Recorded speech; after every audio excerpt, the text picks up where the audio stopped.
Hi எல்லாருக்கும் வணக்கம். நான் உங்கள் தோழி. இன்றைக்கி உங்களோட நான் என்ன ஷேர் பண்ண போகிறேன் அப்படின்னா, கேப்டன் விஜயகாந்த் சார் இறந்து 1 வருஷம் ஆயிடுச்சு.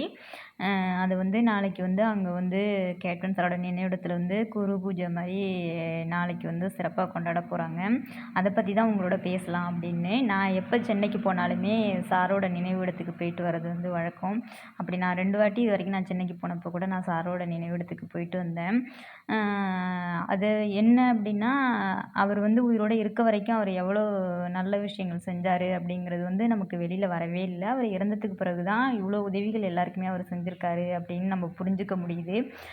ஒருத்தரோட இழப்புக்கு அப்புறம் தான் அவங்களோட பெருமைகளை அதிகமாக இந்த உலகத்துக்கு கொண்டு வர்றாங்க. அப்படி பார்த்து நான் ரொம்ப வியந்து போயிருக்கேன் கேப்டன் சாரை பற்றி. அதை பற்றி தான் உங்களோட ஷேர் பண்ணலான்னு தோணுச்சு. நம்ம சாரோட படங்கள் மட்டுமே பார்த்து நம்ம வியந்திருக்கோம். ஆனால் அந்த அவருக்குள்ளேயும் இவ்வளோ நல்ல விஷயங்கள் நிறையா செஞ்சுருக்காரே அப்படின்னு இப்போ தான் ஒவ்வொரு மீடியாவில் பார்க்கும்போதும் பல பேர் சொல்லும்போதும் நம்மளால் தெரிஞ்சுக்க முடியுது.